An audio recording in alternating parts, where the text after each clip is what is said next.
Nesse vídeo, pretendo responder uma pergunta, né? Por que devemos enfrentar nossas emoções? E eu tenho um argumento, nós devemos enfrentar essas emoções, né? Muitas pessoas, eu diria que a maior parte das pessoas que tiveram uma vida difícil ou passaram por situações traumáticas, elas apresentam tendência a evitar estar em contato com as suas emoções. Como se, por exemplo, você tivesse um medo, um trauma, você simplesmente evitasse aquilo para sempre, fingisse que aquilo não existe. Só que, fingindo que aquilo não existe, você abre mão de um monte de possibilidades na sua vida. Né? Você teve um relacionamento ruim, nunca mais vou me relacionar com ninguém. Eu tentei essa carreira, não deu certo, nunca mais vou tentar. Né? Esses exemplos, você generalizando para todas as situações possíveis. Né? Muitas pessoas simplesmente evitam e não enfrentam seus medos ou suas dificuldades. E não se trata só das pessoas traumatizadas, porque nós aprendemos muitas vezes a deixar as emoções para lá. Não pensa nisso, vai fazer outra coisa, né? Não remoer. Às vezes é importante remoer para você entender de onde se originam seus sentimentos, né? Nós vivemos, por exemplo, se um relacionamento foi muito nocivo para você e você está sofrendo por causa disso, as pessoas falam, deixa para lá. Você pode deixar para lá e de fato superar, mas é difícil você de fato superar deixando para lá. Você supera se você entende o que aconteceu. O entendimento é importante para a superação. Se você não entender, você deixa para lá e repete esse padrão a vida inteira, ou nunca mais se relaciona, né? Por exemplo, no caso de relacionamentos, mas pode valer para várias outras coisas da vida que também foram traumáticas. Mas nós somos orientados pelas pessoas no nosso cotidiano a deixar para lá.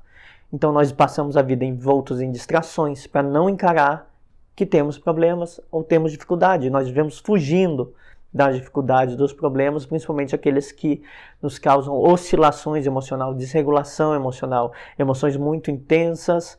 Nós até, se forem positivas, até a gente vive elas, mas emoções muito intensas, negativas, nós simplesmente evitamos, deixamos para lá e ficamos presos no cotidiano, ficamos presos em nossas atividades de trabalho banais e evitamos pensar.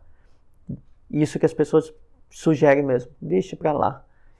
Só que remoer pode ser não ficar remoendo a vida inteira, você vai ficar 10 anos pensando no seu problema, mas remoer como via de compreensão, né? Eu penso no que eu fiz para entender por que eu fiz.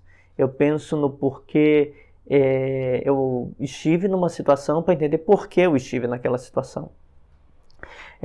Mas nós temos e somos aconselhados muitas vezes a pessoas a não entrarmos em contato com nossos sentimentos e, veja só, não entrar em contato com o presente, com as nossas emoções presentes, com o que eu estou sentindo, você deixa para lá.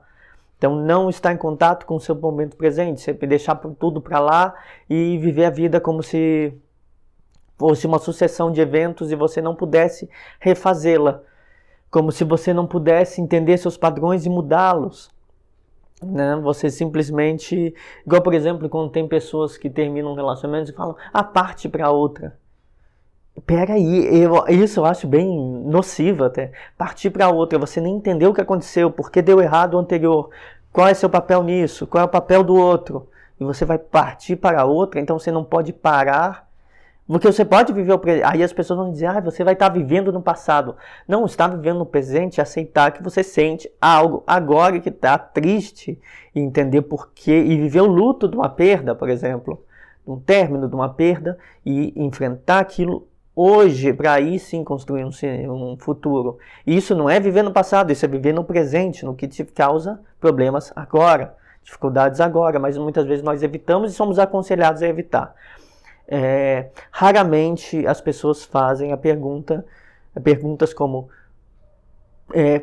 sobre por que elas se sentem de tal forma, como elas se sentem. Nós não nos estudamos, né? Quando as pessoas falam de buscar autoconhecimento, elas raramente estão falando de buscar construir o que eu falei em outro vídeo, que seria um mapa da sua realidade, um mapa de como certas emoções são filtros para o que você está fazendo, são filtros para as suas atividades, como elas podem te orientar ou desorientar no mundo. As pessoas não pensam muito nisso. Então elas simplesmente podem até estar falando de autoconhecimento. nem elas próprias entendendo o que é de fato esse autoconhecimento, o que elas estão buscando. É muito comum que nem elas entendam. Quando eu falo disso, eu falo de entendendo nossas emoções, como nos sentimos, por que nos sentimos, nos estudando nossos processos emocionais, nós podemos refazer nosso mundo, refazer nossos modos de agir. Mudando nosso mapa emocional da realidade, nós mudamos nosso agir da realidade. Nós criamos novos caminhos para a nossa ação, né? As emoções são lentes, nós mudamos de óculos, né? É o caminho que podemos, entendendo nossas emoções, nós estamos criando um caminho pelos quais nós podemos mudar como nos sentimos no mundo e como agimos nesse mundo. Então, muda nossos caminhos, né? Então, acho que a pergunta que nós devemos fazer, por isso é importante enfrentar nossas emoções, quando nós sentimos algo muito intenso, o que esse sentimento, o que essa emoção diz sobre o meu mundo, sobre minha história de vida, sobre o que eu vivo hoje.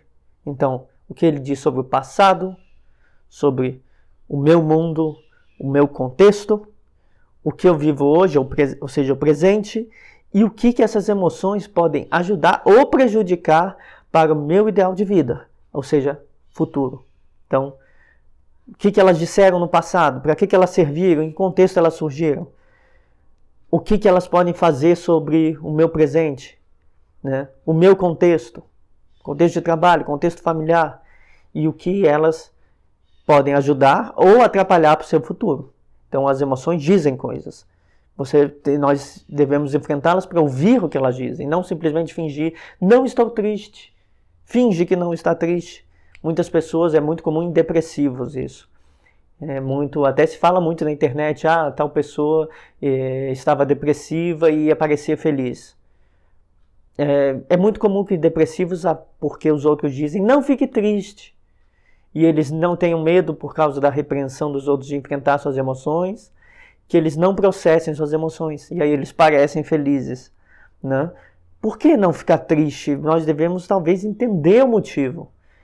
Existe um problema de ficar alimentando a tristeza, né? Tem a pessoa que fica triste e começa a ouvir músicas tristes. Tem a pessoa que fica triste e fica remoendo o passado sem se fazer as perguntas que eu estou indicando aqui, né? Se te perguntar por quê? Por que eu estou triste agora? Por que isso aconteceu? Qual foi o que isso que aconteceu no passado mudou na minha vida? Como eu posso melhorar minha vida a partir de então? Se você não faz as perguntas, não adianta nada se remoer. Mas você fazendo as perguntas certas, você pode pensar no passado. Mas nós temos que fazer essas perguntas, enfrentar e fazer essas perguntas. Então, a tristeza tem uma função. Elas dizem algo sobre quem você é e sobre o que você pode mudar em sua vida, na direção do que você almeja, né? Porque muitas pessoas vivem a vida inteira sem entender, né? Por que eu me sinto assim?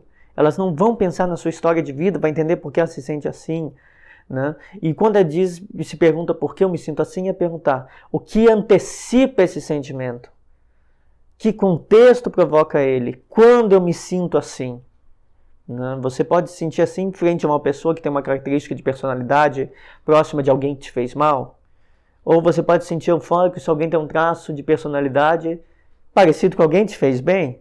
Então, o que acontece antes? Você está com medo agora, mas aconteceu algo antes. Muitas pessoas acham que, por exemplo, síndrome do pânico é uma doença biológica, quando não é. Síndrome do pânico é uma antecipação generalizada, é um sentimento que tem a ver com uma antecipação de algo muito ruim, mas que você não consegue identificar porque você é incapaz de estar em contato com as suas emoções e entender por que elas acontecem, quando elas acontecem, você não se pergunta e você tenta viver a vida só tentando não ter uma crise de ansiedade ou uma crise de pânico.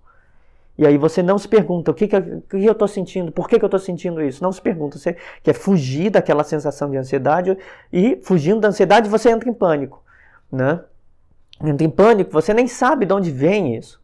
Então a maioria das pessoas que tem pânico, isso é bem comum, elas simplesmente não enfrentam suas emoções.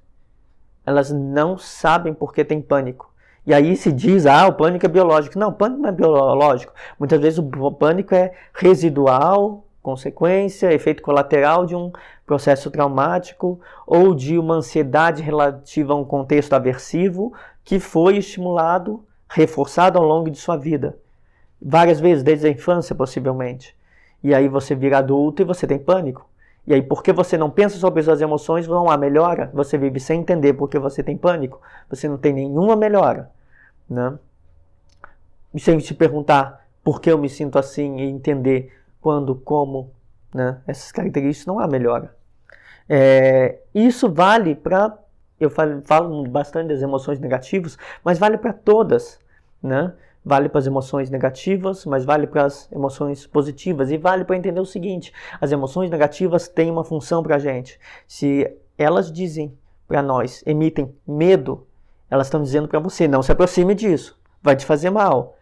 Você tem que entender por que vai me fazer mal e se vai te fazer mal mesmo.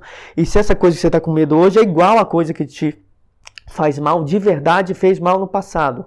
Elas têm utilidade, elas te fazem fazer perguntas. Não corte as perguntas, se pergunte, né? Não devemos suprimir as emoções, por exemplo, negativas. Elas têm uma utilidade como uma pista, elas são uma pista. Muitos psicólogos trabalham na linha dessas pistas, como puxar, tá lá um novelo de linha embolado, você puxa a linha. O medo é uma linha, a raiva é uma linha, essas emoções são... E você vai puxando até chegar lá no núcleo do que você está sentindo. Então, nós não devemos necessariamente fingir que não temos, ou tentar fugir delas. O que você pode criar tentando fugir delas é pânico. E aí você simplesmente não sabe por que você está assim. Nós não devemos tentar suprimir, mas tentar sentir e entender. Por que eu senti isso agora? Porque exatamente agora eu estou mal. E ontem eu estava bem. Alguma coisa aconteceu nesse tempo? Porque ontem eu estava feliz. O que eu vi na TV? O que alguém me falou? Será que isso que levou? E será que isso é realista? Será que houve algo ruim mesmo ou eu estou lidando com meus traumas não resolvidos? Né? E se houve algo ruim, como evitar? Porque pode ter acontecido algo ruim. Alguém pode ter te falado algo muito grosseiro, muito nocivo para você e você ter ficado legitimamente triste devido a uma ação atual. E sabendo distinguir isso, você sabe o que está errado naquela ação. Isso também é muito importante. Em parte nós fugimos da nossa emoção negativa porque nós temos uma cultura da felicidade, né? É dito que devemos ser felizes. E você busca maneiras de ser feliz. Os manuais de autoajuda vão dizer que você deve ser feliz e os coaches vão dizer que está tudo na sua cabeça e que você deve simplesmente fazer as coisas, ser ativo. Quando os coaches, isso é bem nocivo também, porque o coach fala, seja ativo, não fique parado, não fique... Só que você precisa de tempo para processar suas emoções. Você só vai acumulando, criando uma bola de neve de emoções ruins se você passa por cima delas sem resolvê-las. E aí lá na frente você está tendo uma crise de pânico. Então, ou está tendo um flashback emocional. Não, você vai criando essa bola de neve, ela vai crescendo. Então, mas nós temos uma cultura da felicidade que diz, esqueça isso. Mas a tristeza dá as pistas, né? E algo que é um dito muito antigo, sem sofrimento não há mudança. Sem sofrimento não há superação. Isso é verdade, isso vale no trabalho. Você não vai subir na sua carreira se você não se sacrificar. Você não vai passar num vestibular ou passar num concurso público ou ganhar um cargo super maior que você tem se você não estuda. Você não vai ser um bom esportista se você não treina todo dia. A mudança exige sofrimento. Essas mudanças práticas existem sofrimento, mas as mudanças emocionais também. Você, enfrentando os seus medos, você pode superar seus medos. Então nós temos que aprender. É como um músculo, exatamente como um músculo. Eu malho, sei lá, esse ano 2023, acho que eu faço 14 anos de academia. É como um músculo. Eu comecei pequenininho, com 55 quilos, hoje eu tenho 76 quilos, ganhei 20 quilos de massa muscular. Eu era bem magro. Com o tempo, Fui ficando forte a ponto que aquilo que me causava cansaço antes é fácil para mim hoje. Vale a mesma coisa para as emoções. Aquelas coisas que te gastavam antes, com treino, não vão te desgastar no futuro. Uma coisa que eu aprendi, por exemplo, com esse treino emocional. Eu aprendi, por exemplo, eu falo bastante sobre transtornos de personalidade. Alguns acham que eu falo menos do que eu deveria, mas eu conheço bastante desses transtornos. Já aprendi a lidar com pessoas que são desreguladas emocionalmente.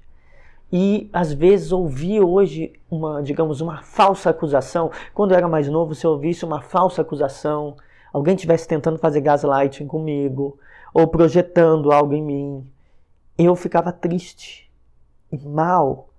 Hoje eu olho e penso, o que é isso? Porque eu conheço, eu sei o que está acontecendo, eu conheço a mim mesmo. Eu ficava mal porque eu tinha traumas relacionados a ser culpado, medo de ser culpado, de ser responsabilizado por coisas que eu não fiz. Hoje eu simplesmente falo, eu não fiz isso, eu não sou assim. Pode me fazer a acusação que for, não sou assim. E eu não sinto absolutamente nada de tristeza. Mas isso exigiu quanto? Alguns anos de treino.